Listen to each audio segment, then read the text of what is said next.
今天有一位国医大师来到现场，这位国医大师非常的特别，他是中药方面的专家，中医中药嘛，他是一个行走的中药药典。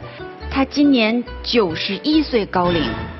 今天我们要讲国医大师的养生经，要了解一下，准备了2样他经常会吃的东西，摆在这边，我们来看一下，来看一下。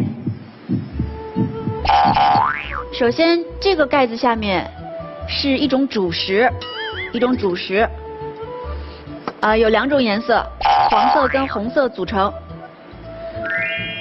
形状是，再说的话就揭秘了是吧？大家先想着啊，我再来看看这个，哇，这个好香，这好香，这个应该是年夜饭，很多人家里会准备这个，然后，这个应该配米饭吃才好吃，但是不是什么特别金贵的东西，都是非常寻常的食材做的2样好吃的食物，一个是主食，一个是一道菜。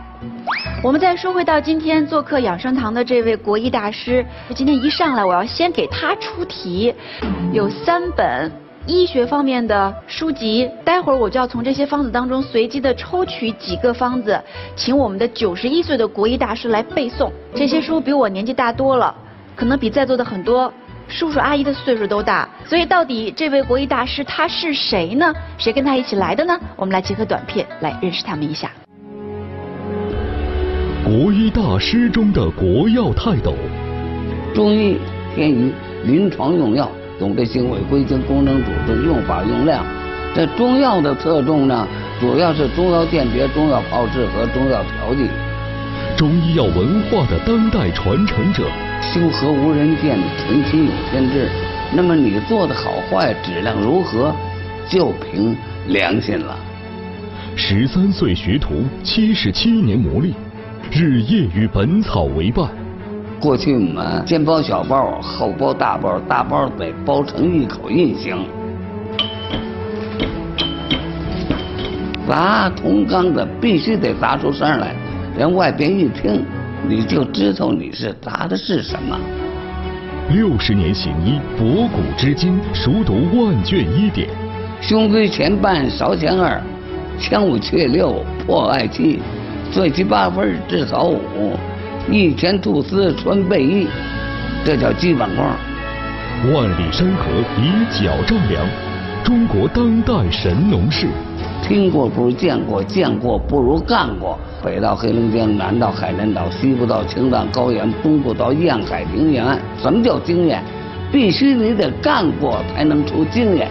91岁国医大师，第125批国家级名老中医，首批国家级非物质文化遗产中药炮制技术项目代表性传承人金世元做客养生堂。我们来欢迎金世元金老和翟主任，欢迎2位。我拉着您吧，走吧，慢一点，开不开心？开不开心？是不是我说的那样？一看到大家就不自觉的要跟着笑起来。91岁的老顽童，我们再次掌声欢迎国医大师金世元金老，欢迎金老。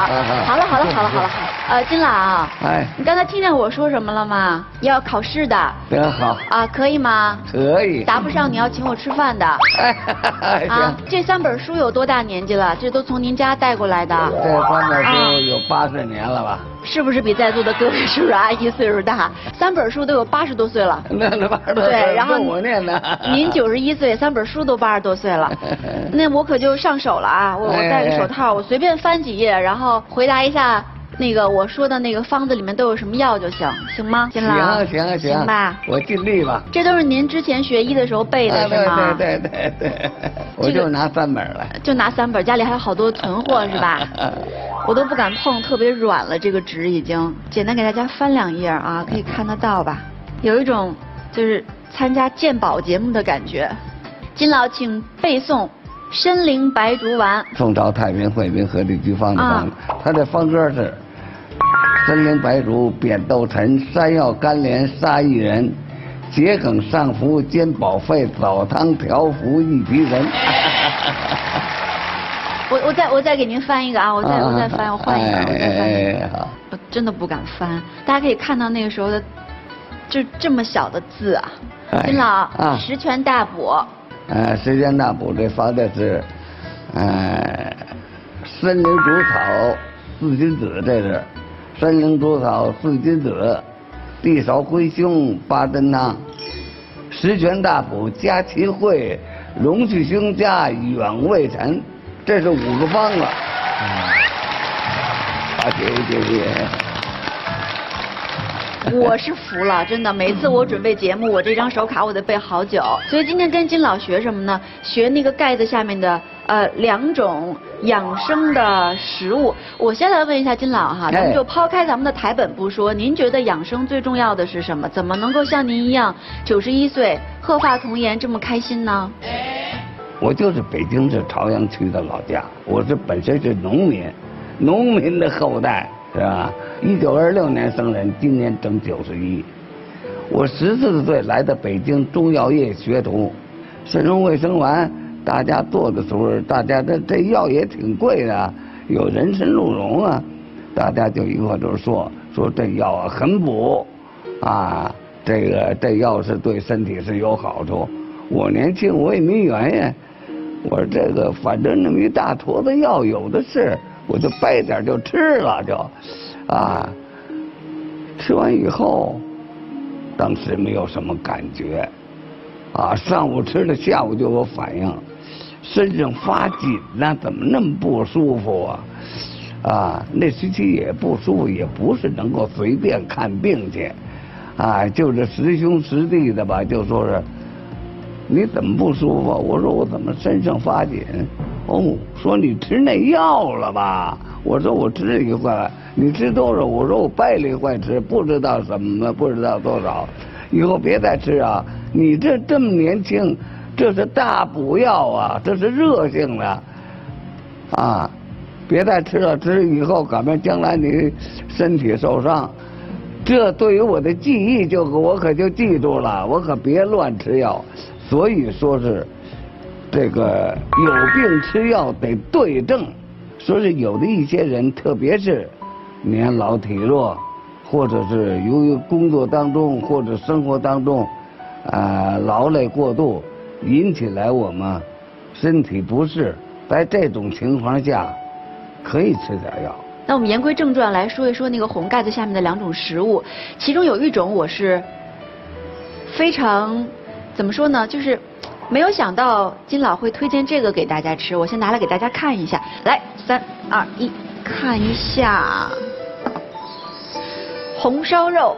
可能大家不会想到，我们会以为是推荐个粥啊，推荐个汤啊，大家可能心里做的是这样的心理建设。哎呀，是开心了，看见就开心。那证明确有其事哈。金老吃红烧肉是为什么？红烧肉多腻啊，人都担心胆固醇高、长胖什么的。是。根据《黄帝内经》来讲有这么一段经文。《黄帝内经》还讲红烧肉啦？其中有这意思吧？有这意思哦，听听来。五谷为养，就是只是粮食，五谷杂粮；五畜为益，就是五畜，牛羊猪肉，这叫五畜。所谓益，就是有补益作用。但是这个东西不能多吃，1礼拜吧，比如吃红烧肉，就2块就得，多了不吃。五谷为养，五畜为益，五菜为充，五果为助，就4句话。1周就吃1次，1次就吃2块。对了，差不多。那还是饮食非常有节制的，跟我们不一样。我们1周3次，1次1盘。所以为什么人家活到91岁还状态这么好？最后他这个地方讲到红烧肉，他给了一个功效哈，滋阴润燥，补血养血。这类肉类的食物呢，确实呀，可以以形补形。咱们中医认为呢，人体内的物质基础应该是气、血、津液。气是无形的，血和津液呢是有形。所以说呢，咱们以动物的血肉之躯就是肉，可以呢补充体内的气、血和津液。所以说呢，可以补血养血。讲到补气血，待会儿我们会给大家梳理一下，如果您气血亏虚的话，有什么样的症状表现，我们会让金老还有翟老师给大家出主意，看看怎么办。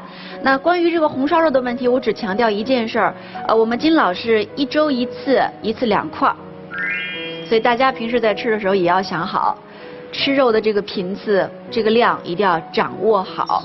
这个是刚才我说那道菜，我们再来看看那个主食。主食看起来非常有食欲。好，来，我们来看一下这个金色的盖子下面这个主食是什么呢？3、2、1。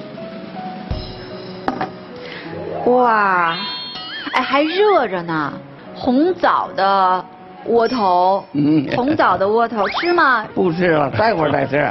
在电视上吃东西不好看是吗？待会儿再吃哈。哎呦，哎呦，是就吃这个，还热乎着呢。我都跟您说了是热的。哎呀，那我也不能吃啊。来看一下，其实就是讲粗粮的问题。这个叫红枣窝头，五谷一养，谷类的嘛，主食嘛。这说实在的，我从小就吃这个，吃这个长大的，是不是？至今我还想着吃。我认为它的营养是比较全的，所以说是我们每天的主食不能净吃白米白面。对。过去吃那馒头里边都有麸子，没有这么白，没有这么细。那麸子是另有营养的，现在都不吃了。过去我们经常吃的糙粮，各种糙粮，无论是玉米吧、小米吧、豆类吧，各有各的营养。对。不是就是你的精米白面有营养，是你总是吃那个，你那营养专一了，恐怕你的营养跟不上了。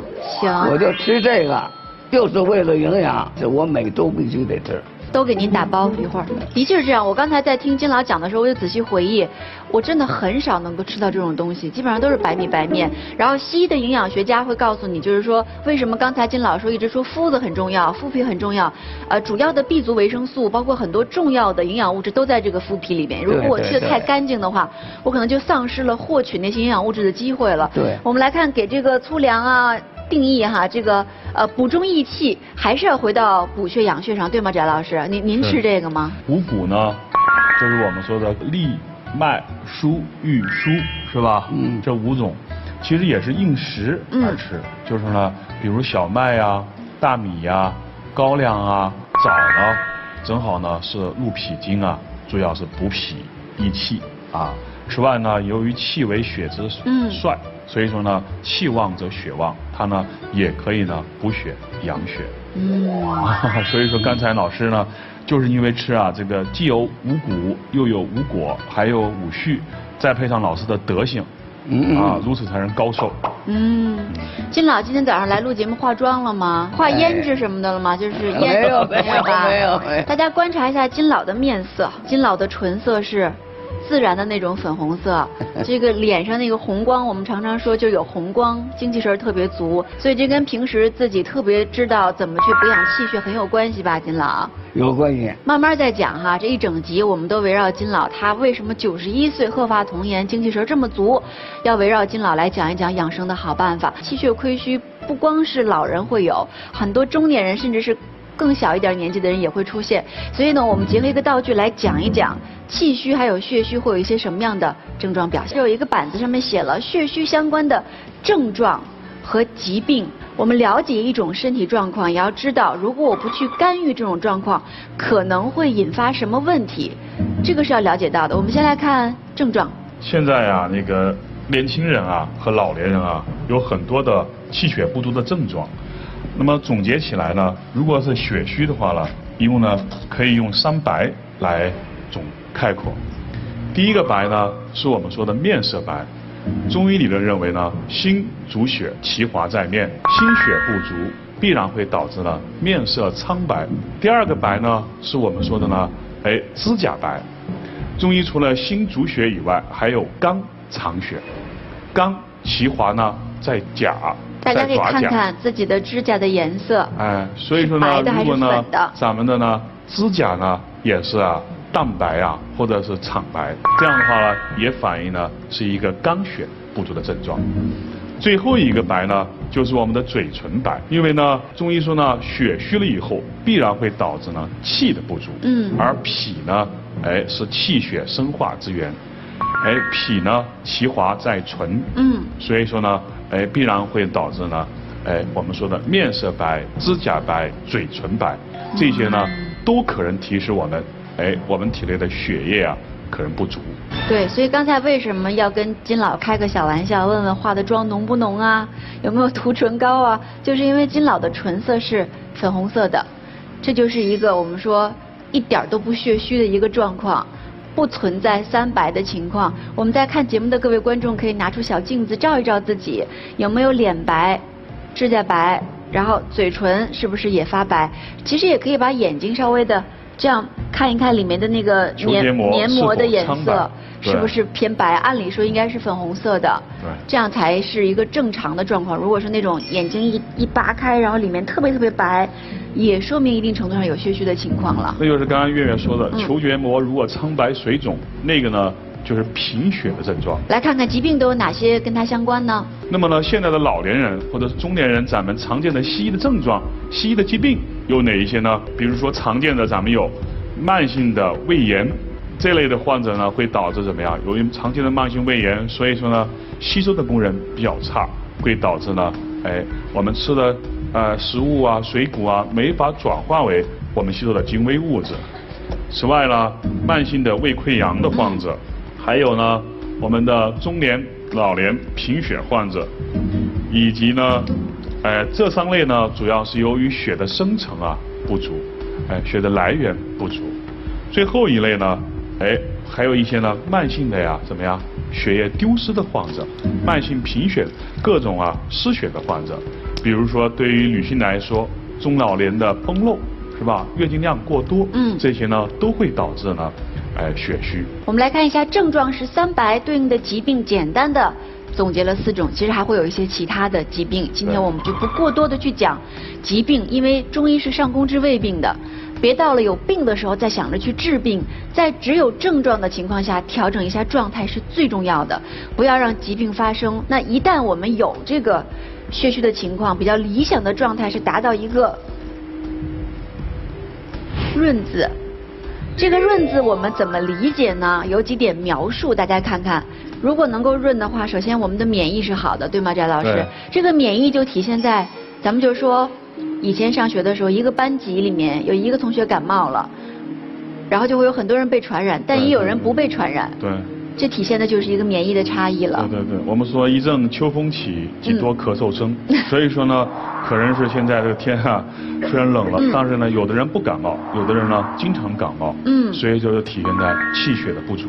是的，来看看如果我们气血没有亏虚的话，睡眠的质量也会变好。对了，正如呢刚才我说的，心除了可以主血以外，心的第2大功能，中医理论认为心主藏神，可以使呢我们的神志呀得到安宁，所以说呢晚上的睡眠质量也会增高。那就不用说了，如果睡得好。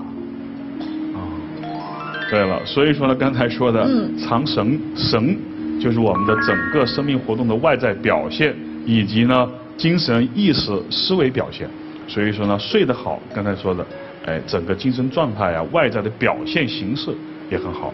咱们就不用举例了，就直接就看金老就行了。足够润的情况下，面色红润有光泽，跟化妆品广告一样。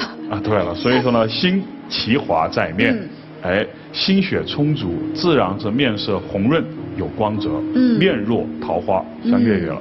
那么讲到这里呢，我们就要提到以前我们讲到说养血除了养血之外，还有补血这样一个说法。就大家可能说了，那我这种气血亏虚，我得补呢，还是我得养？就这是怎么区分的？我们额外多讲一下，因为我也很困惑。补血和养血其实是一个道理，都属于中医的8法之一。汗下吐、和清、温补消，都属于补法的范畴。但是呢，有程度的差异。补血呢，适合于怎么样？适合于大剂量的失血的患者。出血量比较大，这个时候呢需要补，所以说呢补益的程度高一些。就是各类失血可能涉及到的是补血的问题。对，比如说那个难产的时候，我们一定要益气补血。难产是吧？大出血的时候，养血呢偏重于呢程度的弱一些。老先生经常跟我们讲一讲，就是说养血呢比如说慢性的一个贫血过程或者慢性胃炎、消化功能不好的情况下，我们呢可以养血。所以说呢，补和养都属于补法的范畴，只是呢有程度的差异。补我们知道了，就是该吃点什么吃点什么，补益效果强一点。这个养要通过什么方式呢？其实啊，中医认为啊，那个血啊，它是有形的物质，属于阴的范畴。这个时候呢，我们也可以通过滋阴的方法来达到了阴血互补的过程。讲了血虚了，我们再来看看阴虚有什么样的症状表现。来看，我来看一下阴虚的5大症状表现，来请贾老师跟我们来梳理一下。阴虚啊，其实主要说的是什么呀？正如这个杯子一样的，津液不足。所以说呢，临床上常见的症状有哪一些呢？应该呢总结起来有5大症。第一大症呢就是我们的五心烦热，有时候手心、脚心出汗，然后呢同时呢体内比较烦躁，脾气比较大，脾气比较大了以后呢，就容易出现什么呀？心烦、失眠，是吧？夜部呢沉寐，总是入睡比较困难，睡眠的质量比较差，也会呢出现呢一种发热。这种发热是什么发热呢？到了下午3点钟开始体温上升，到了晚上呢，体温呢自己可以消退，我们中医呢称为午后潮热。到了夜里会有什么表现呢？夜里呢会有一种盗汗，阴虚盗汗，同时呢骨蒸。什么叫骨蒸呢？先生给我们说过，就这种发热是什么呀？用体温测不出来，病人自己觉得从骨头缝里面发热，所以称为骨蒸发热。最后一个呢，由于体内的阴液不足，必然会导致什么呀？口干舌燥。好的，如果一旦出现这样的问题了，那就需要来养血。怎么养血呢？滋阴养血。对，所以要讨论到阴虚的话题了。具体怎么操作，我们坐下来慢慢讲。这个滋阴养血，然后这个是需要来通过药物结合日常的调理来实现的，对吗，翟老师？除了那个平时我们刚才说的药物以外还有一个呢滋补品，都会在今天告诉大家怎么解决一下血虚的问题，因为气血太重要了。来看一下金世元养生法。对了，今天金老给大家带来了3种养血作用的小方法。我们来看，这算是第一个来看一下什么什么加西洋参，什么什么还不给大家揭晓。这个小方子有什么样的功效呢？金老您先讲讲吧。首先西洋参大家知道了，补气的。这是主要补气的，它补气又和人参又不一样。人参呢主要是一种甘温的，多少有点发燥，吃完了。西洋参呢是苦凉的，也是补气，但是它有清热的作用。所以说用西洋参，常吃还是西洋参好。那味药呢没公布，我暂时先不说。好嘞，那咱们就暂时不说。这是一个小方子，我们说要给您一个特别大的方子吧，要做加减，还得根据您的体质去调药量，那个很麻烦。这种小方子呢，因为西洋参本身我平时有的时候气儿倒不过来的时候也会吃一点，相对比较平和，而且长时间吃也没什么太大的问题。对，这药刚才你们说是跟大家先不用说，其实是我们这焦艾汤在这药里头，它是一个主要治疗血虚的。历史很早了，张仲景的《金匮要略》上的治疗妇女妊娠下血，也就怀孕了，有滑胎现象了，出血，腹痛，治疗这么个疾病是一个很急的一症这叫焦艾汤，其中这就是主要。这名字里头中药这焦艾汤已经是写出来了是吧？对，就在这名字里了。它是主要不过讲到焦艾汤，大家就会立刻想到里面的君药是阿胶嘛，对吧？对。然后又会立刻想到说阿胶是很适合女性的，就是一提到阿胶就想到女性补气血要用到，是这样吧？男女都有血虚症都能用，男妇两颗同一治。都是一样治法，南北两个东西有什么区别呢？他又说了，所欲调经绷带征，这女的特点，月经不调了，有崩症，有带症了，胎前产后及漏下，还有妇女的特点，妇女疾病的特点，所以说是男同志没有这些疾病，但是女同志也没有些男同志的疾病，是不是？你比如说疝气，还有这个前列腺疾病，女的也没有。但是血虚症男女都会见，男性、女性都会出现血虚的情况。那么如果需要去养、去补，那么阿胶都可以用。这样就说清了哈。对。所以我们把这个问号揭晓一下吧。咱们给的这个小方子就是用阿胶和西洋参搭配了起来，这个应该挺好喝的感觉。是。阿胶加西洋参加上冰糖。天生的方子叫生胶饮。这个生胶饮呢，也是老师呢教我们的养生的一个办法，用阿胶补血，西洋参呢来补气，冰糖的话呢，主要是呢调口感，这样的话呢，达到了补气养血、气血双补的目的。具体怎么制作，尤其是刚才讲到一个氧化的问题哈，反正我录过很多期阿胶的节目了，每次掌握起来都觉得还是没有太琢磨透彻，要不然我们现场给大家再演示一下，顺便讲一讲这个怎么用啊，一天可以怎么吃啊，几次啊，或者说这个服用的频次是什么样的，可以吗？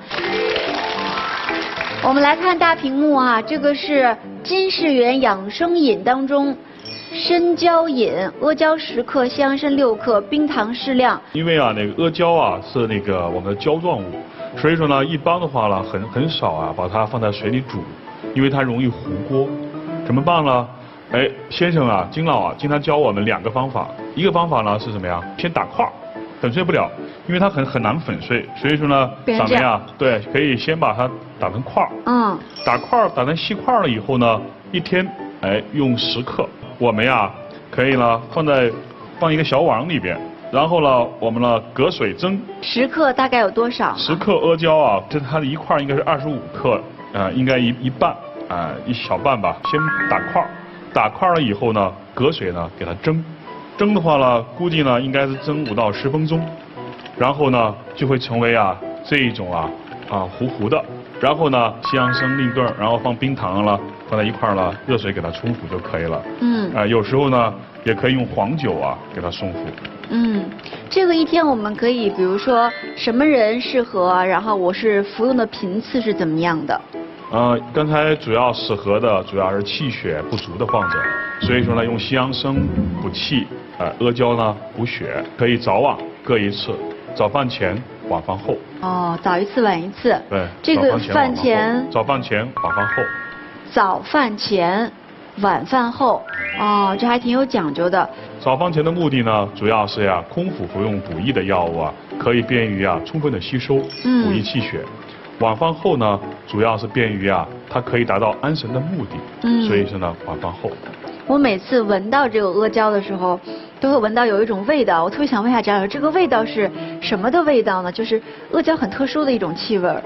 是，那个阿胶其实那个好的阿胶我们金老的话呢教我们，就是它性状鉴别应该是什么呀？应该是手掰，然后呢，口尝，然后呢用鼻闻。这应该是一种淡淡的那种豆腥味儿，黄豆味儿。然后如果尝的话呢，稍微有一点甜的，这个呢就是好阿胶。我们要跟大家来说，金老前一段时间去当了一个学术总顾问，拍了纪录片，纪录片的名字叫《本草中国》。就像我们听到金老说，一辈子在跟中药打交道，行走的中药大词典。那么《本草中国》呢，这部纪录片就记录了很多的道地药材，其中就包括今天我们讲到的阿胶。我们先去看一下纪录片的片段。浓缩制成的固体胶，与人参、鹿茸并称滋补三宝，是补血滋阴、润燥止血的圣药。南朝陶弘景在《本草经集注》中指出，阿胶出东阿，故名阿胶。但成就东阿成为道地产地的，却是阿井水。阿井水被缓缓注入到已经化了皮的胶汁中，胶汁表面泛起了一层泡沫，挂挂起，出胶前最华丽的瞬间，胶液粘附于胶铲上，犹如气质。这挂旗啊，就是用眼力来评价阿胶的成色和浓度。出胶是结束，亦是开始。阿胶的修行至此才将将过半。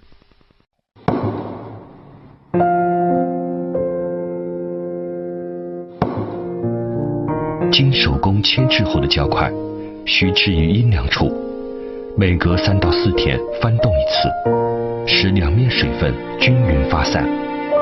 如此晾胶需2个月之久，水分与时间相互消磨，丝毫都急不得。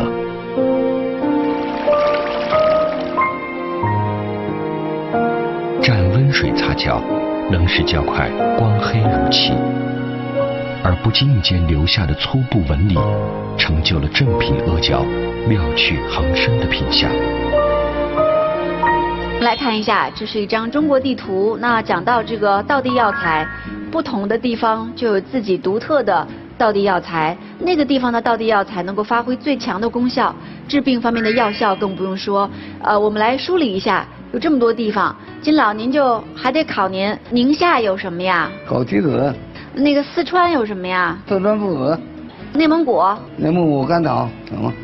有。吉林。吉林人参。马牙炉是吗？野山参是吗？这我记得最清楚。山东呢？它得有搁在那个东阿县呢。啊，明白了，这才够准确。东阿县就是阿胶。广东呢？广东有橘红，广州橘红。这个地图希望大家可以记住，就是我们以前只知道买枸杞，说宁夏的枸杞品质是最好的，说阿胶，我们知道东阿县的阿胶是最好的，其他的大家可能并不是那么了解。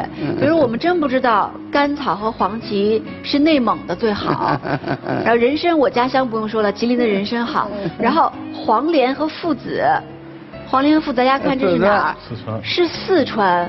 四川的黄连和附子是最好的，然后当归是哪儿好？是甘肃，所以这些都是跟地理位置直接相关的所谓地道药材的点就在这儿。不同的地方它的自然环境就适合这种作物生长，那么这个地方的药效就是最强的，是吧？那今天我们刚才讲到了就是补益身体的这个阿胶，我们就一块儿去看一看阿胶的3大要素是什么。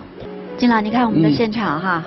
你看有人在打井水，有的人呢正在拿一块布擦一块阿胶，然后桌上还放了一只特别可爱的小黑驴，迷你版的，大黑驴电视台不让进。我们要讲一讲阿胶为什么叫做阿胶。阿是属于地名，胶是属于剂型。不是丸散高丹胶络药酒吗？胶是剂型，阿是地名。对了，这阿胶，这个从历史上来讲，始载于我们中药的书籍第1部有文字记载的书籍，就叫《神农本草经》。把这个阿胶始载于上品，我们《神农本草经》分上中下3品，上品120种，中品120种，下品125种，整个是360种。上品就是好药，但是阿胶的搁在这上品里头，滋补药嘛，搁在上品里头。上品它主要是，无毒，可以多服久服，不伤人，益气强身，延年益寿。阿胶的形成，第一得有真驴皮，第二得有东阿的地下水井水，阿井的水，阿井的水另外就是它有它的传统工艺，这3方面能形成阿胶的道地。第一得有井水，第二得有真驴皮，第三阿胶熬制是很复杂的，传统工艺也是非常讲究的。这整张驴皮首先得水泡，水泡以后得先刮毛，刮得很干净以后，再给它这个分解成块，进行漂洗，干净极了。完了以后进行煎熬，煎熬多少次进行煎熬浓缩。中华人民共和国文化部有一个国家级非物质文化遗产阿胶制造工艺法定传承人秦玉峰，他在传统工艺的技艺基础上，又增加了现在高科技的手段，使它质量更加提高。现在我们今天拥有的阿胶在工艺方面是非常讲究的。明白。真驴皮我怎么能够判断是真的大黑驴的驴皮？而且好像是说必须得是完整的，是吗？在熬胶的时候，我们在购买驴皮的时候，熬胶，那必须在熬胶以前就得瞧见这是整张驴皮，这张皮子好东西弄走了干别的去了，边角料那不行。重点为了这所谓真驴皮能够瞧出来和其他兽皮的区别。来看啊，这个就是关于阿胶的描述，必须是冬阿，然后取井水熬胶才叫阿胶，必须得有这个阿井水。原因什么呢？它这地下水源不一样，跟我们一般的平常的井水不一样。就告诉你，它这地下水源呐，这点地方这地下水源是整个的泰山，东阿在泰山的西部偏南，它是东临这个什么呢？泰山，南到近邻就是黄河。地下水源呢，这叫济水。这个水源里头啊，它特点就是含有什么锶啊、镁呀、什么锌啦，一些个人体需要的微量元素。这也就是东阿县的得天独厚的地方，只有用这些水才能熬出真正的阿胶。真驴皮加上阿井水。现代研究表明，阿井水水矿物质含量高，微量元素丰富，其中锶的含量达到 0.5 到 0.8毫克每升，经鉴定为天然优质饮用矿泉水，水比重为 1.0038， 每立方米比标准水重 3.8公斤。其中常饮此水可以改善心血功能，抑制肾内酸钙结石，调节中枢神经，促进骨骼生成，对多种疾病具有特殊的辅助疗效。3大要素都呈现在舞台之上了。我们说了哈，讲阿胶，金老给了3个方法，刚才给了1个了，还有2。下面一个名字叫做清燥救肺汤，也用到了阿胶，发挥了阿胶滋阴润燥的功效，对，是吧？我们来讲一讲清燥润肺汤用到一些什么药材呢？这个清燥救肺汤啊，首先说是清燥，燥是一种病。燥邪啊，对了，燥邪6淫之一，风寒暑湿燥火嘛。燥是相对疾病是什么？《黄帝内经》有一句话，热盛则干。干燥嘛，人家见疾病呢，症状主要是口燥、舌干、鼻干、喉咙干，特别是肺。燥咳引起的干咳无痰。干咳痰燥痰黏难以吐出，这就是肺脏是喜入木燥的，它就怕燥。所以说是燥邪专门伤肺，所以说是古代有一方子专门治疗燥咳的啊，这个干咳痰少痰黏啊，专门治燥咳的，有个御式清燥救肺汤，它是叫益家园，是清代一个名医。这方子组成呢，就是很多药，我得给你背这个了。您不能回头，对，您背吧。我得给你背了。御式清燥救肺汤，肺气虚燥愈咳方，参草麦高生气液，杏皮降逆效功长。好，胡麻桑叶阿润燥，月胡须加生地黄。棒，这里的阿润燥是不是一样都不差？刚才我们看到那个是药方，如果要服用的话，得去问一下医生我怎么用。简便的方法可以试一试。我们来看大屏幕，来看一看。简便的方法是润肺汤，很简单，阿胶10克，梨1个，拿水一煮呗。这个无所谓用量吧，我看阿胶也比较平和，然后梨也是相对比较平和的。对了。但是阿胶呢，性甘啊，还是味甘啊，还是什么呀？还是立格自慰，不要超过15克，一般10克左右。吃了以后会滋腻，对不对？对，吃了以后不消化，立格之味嘛。所以说那个还是不强调大剂量使用。这是1天的量吗？对，1天的量。1天的量分2次。梨呀，也不用酸梨，其他都可以，特别是秋梨是最好啊。秋梨，好嘞。然后这个是1天的量，这个梨汤咱们就早1次晚1次。对，刚才咱们那是药物啊，生胶饮的时候呢是早放前晚放后。这个呢梨呢还是偏寒，咱们建议呢还是放后吃。好的，饭后也隔上个半个小时40分钟，对，咱们再喝这个梨汤。那注意提醒一点，就是阿胶还是相对比较滋腻的这个药物，不要超过10克到15克，上限就是15克，您记好了。我们再推荐另外一种阿胶的吃法，这个吃法我老觉得自己做起来很麻烦。你看，需要核桃仁儿，需要黑芝麻，需要冰糖，还要黄酒，还要阿胶。这看来是要做什么糕是吗？刚才老师呢说的是阿胶的润肺，其实呢阿胶呢也可以入食品。那个阿胶糕呢是取呢少许的阿胶，然后呢用胡桃仁儿，然后呢加黑芝麻，然后呢冰糖然后呢黄酒，这5种食材呢，咱们呢自己在家里边呢，把这5种食材呀放在一个锅里边，这个食材的比例按照上面的话呢，250克250克呀，冰糖150克，黄酒呢250毫升，根据个人的口味，黄酒可以少放，要不然味道比较大。然后呢，一边熬的时候呢，一边搅拌，最后的话呢，熬了半个小时以后啊，冷却以后啊，应该可以成为这样的食物了。所以说呢，既是食物也是药材，对了一切。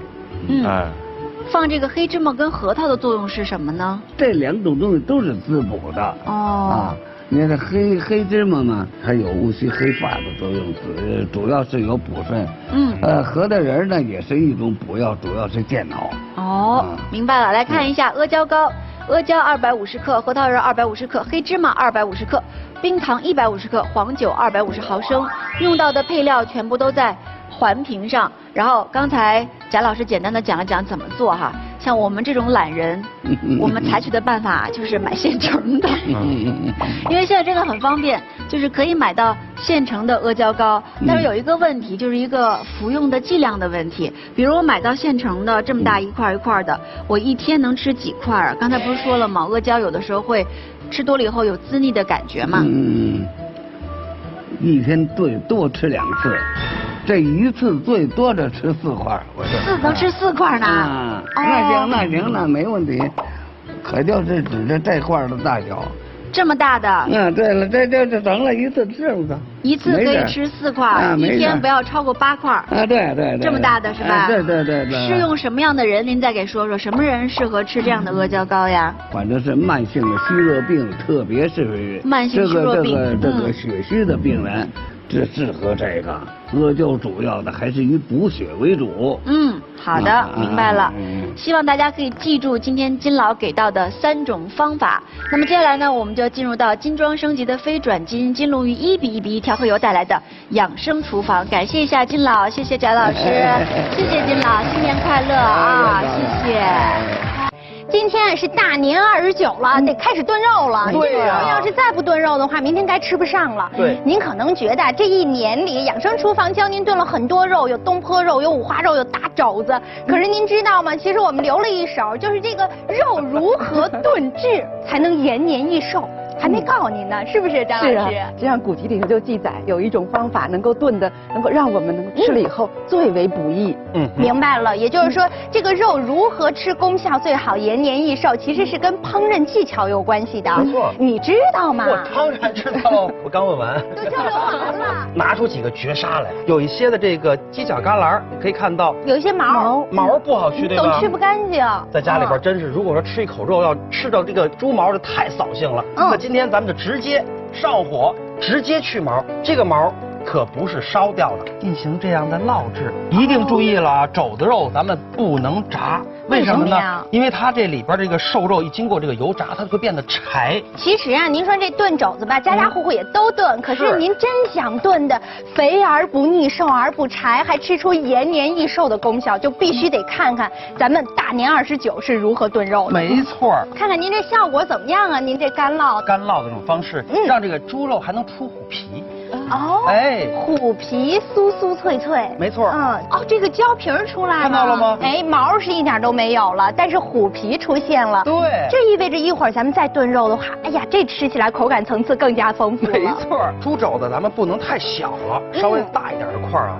炖的时候可以稍微的延长一些烹调时间，延长烹调时间，哎，为了吃起来大肘子这个肉的口感更好哈。但是其实我最关心的就是我们说了大年29我们留了一手，就是如何炖肉才能吃出延年益寿的功效，这才是我们最关心的呀。这个烹饪技法到底是怎么样的，张老师？第一步切成大块就是我们的首要的，切大块就是首要的。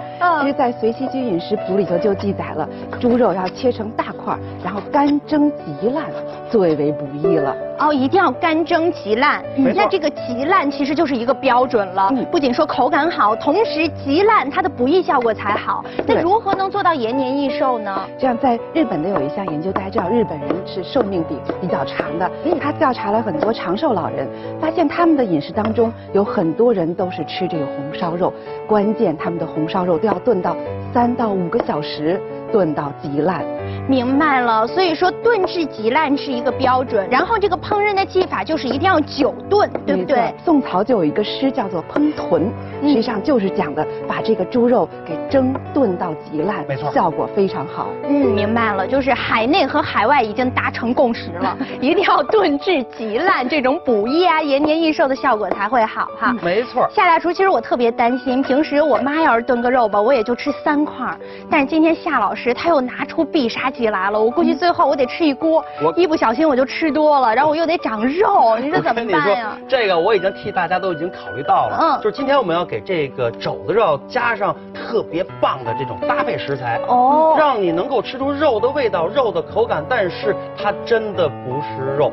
明白了，就是放到这个肉里面跟肉一起炖制，起到一个以假乱真的效果。那是什么呢？蘑菇。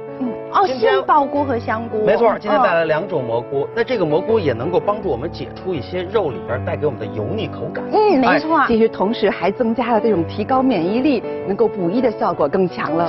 还有最重要的一点是，这个菌类啊，也可以帮助咱们消化体内的脂肪，抑制胆固醇的吸收，这就更加的健康了。解馋了又没负担了，多棒啊！一乘热的时候呢，我们先把蘑菇放到这个锅里边，微微的煎一下。先煎菌类是吗？对。先前我们好像也讲过挺多次的，就是说这个菌类的菌香如何能够溢出充分呢？就需要一个事先的煎制过程，经过了煎制，哎呀，这个香味儿才能充分的溢出。没错，用这个鲜美的蘑菇汁儿再加上肘子肉炖，这就是今天大厨带来的第2个绝杀。绝杀就是以蘑菇带肉的窍门，对，就是先煎制出香味儿，然后再让它浸入这个肘子的汁儿，就是这意思。菌的这个香味也已经炒出来了，好，直接就着这点锅里的油，咱们一滴不能再加油了啊！好，一定要少油啊。肘子肉进锅，花小钱办大事儿，吃完以后咱没有负担。哎呦，真是夏大厨的特点就是抠门啊！大年29都不舍得多放点肉，一定要拿一点这个菌类来充当肉。葱姜入锅，葱姜、八角、桂皮、干辣椒哈，要把它煸制到一个什么程度啊？微微的有些焦香味道，我们就可以往里边烹酒。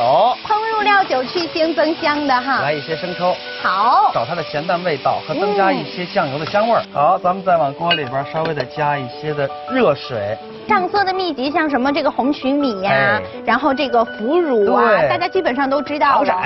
然后炒糖色，或者是像我们今天一样直接加这个红曲粉也可以。没错，把这个锅盖盖上以后，50分钟啊，这个肘子咱就炖熟了。今天可以吃，明天呢咱们装上锅。上锅再蒸，哎呦，越蒸越香，那个油啊全都出来了，酥烂。重新蒸制的这个过程就延长了咱们这个肉加热的时间，就达到了那种久炖久制的效果，在吃肉的时候能够吃到这种延年益寿的功效。